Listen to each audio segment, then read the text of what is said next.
Assalamualaikum warahmatullahi wabarakatuh. Senang sekali bisa menyapa kalian semua. Nah, untuk kali ini materi yang akan kita pelajari mengenai struktur paragraf. Setelah kita kemarin belajar untuk membenahi suatu kalimat, sekarang kita susun kalimat tersebut ke dalam suatu paragraf. Dan paragraf itu perlu sebenarnya kita buat strukturnya agar lebih tertata, agar apa yang kita harapkan untuk disampaikan ke penulis itu bisa tersampaikan seluruhnya. Oke. Nah, apa itu paragraf? Paragraf itu mungkin sudah sering kita dengar ya. Jadi sejak zaman kalian sekolah itu pasti sudah hafal lah ya apa yang dimaksud dengan paragraf. Hanya coba kita bedah lebih dalam apakah yang dimaksud dengan paragraf itu.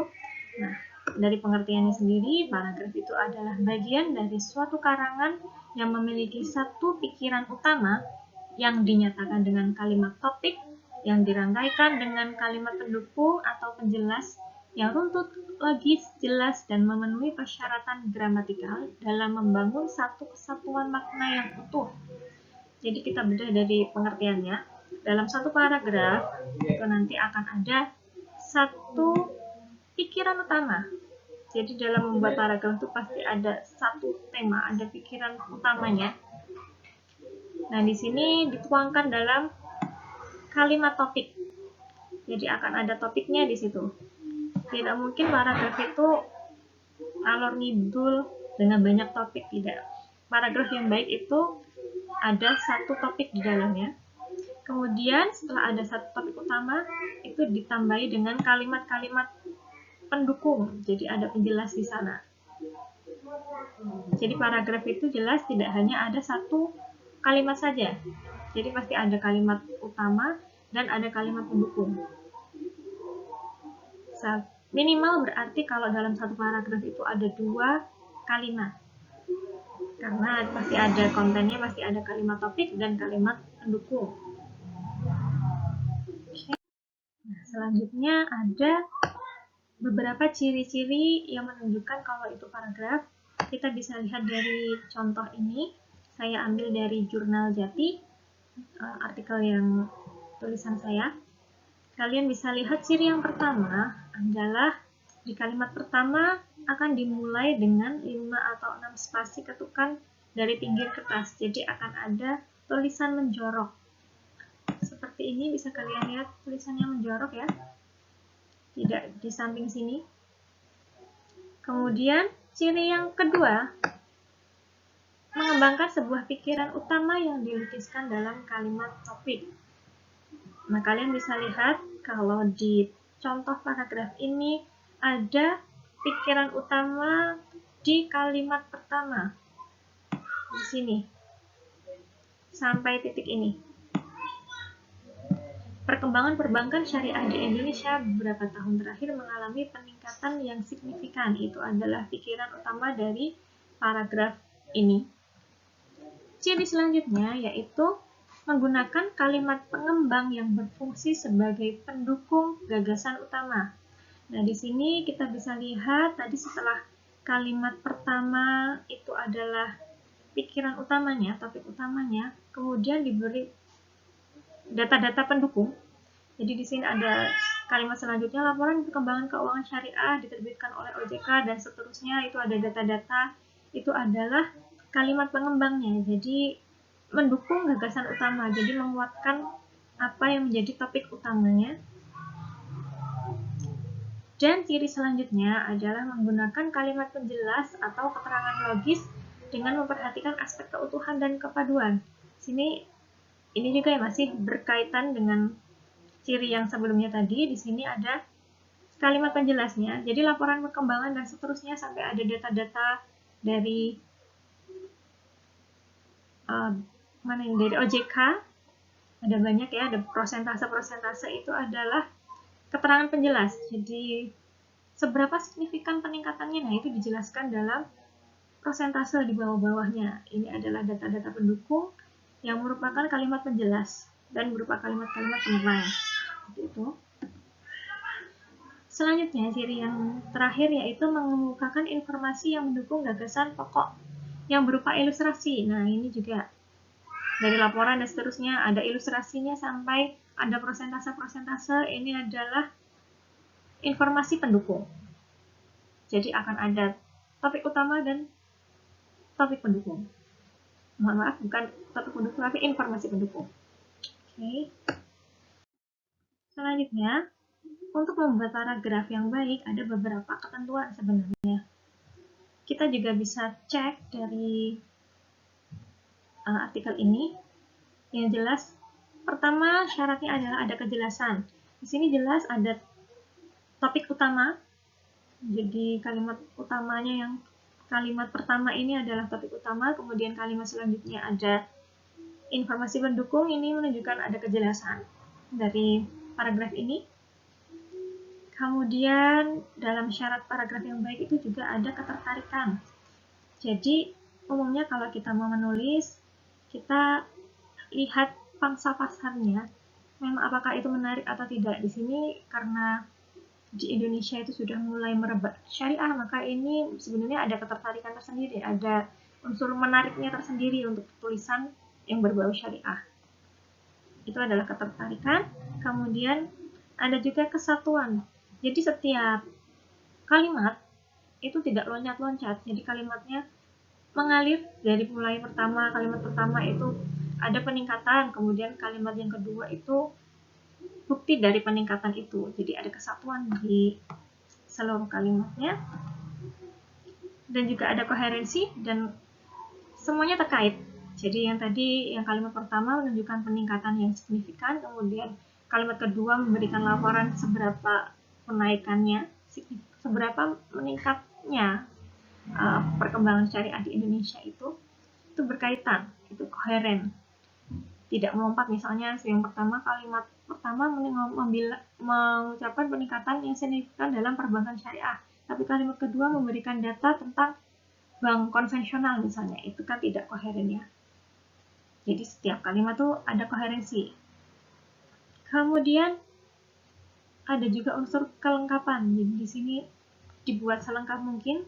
Peningkatan signifikan itu yang seperti apa, sampai ditunjukkan data-data, sampai diberikan contoh-contoh bank umum syariah, unit usaha syariah, dan seterusnya. Itu adalah bukti dari kelengkapan suatu paragraf.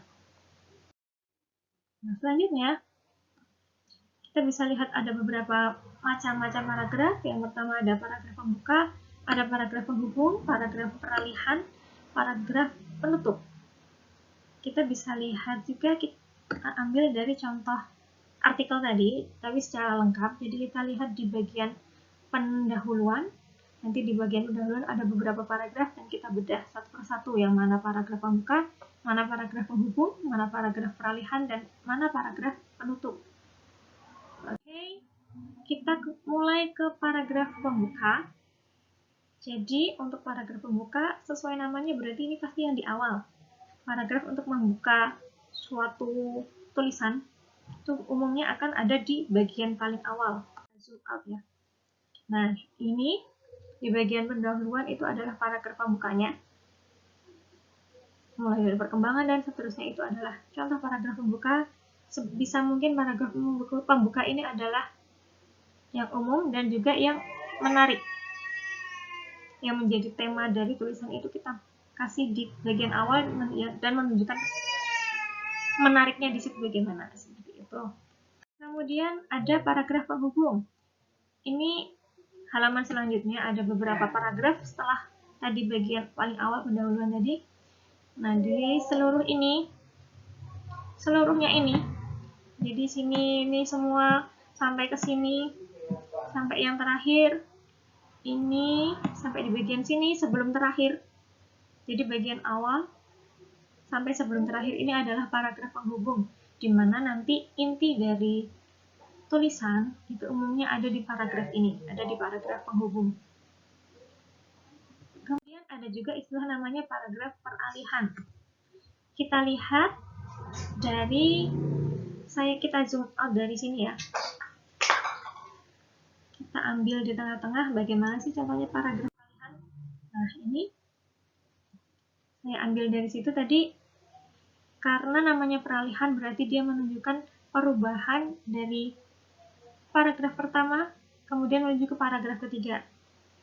Jadi nanti seperti kalau kita ambil ini misalnya dari yang saya zoom tadi, kita lihat di paragraf sebelumnya di sini, hal ini menandakan kepercayaan masyarakat meningkat terhadap operasional perbankan syariah.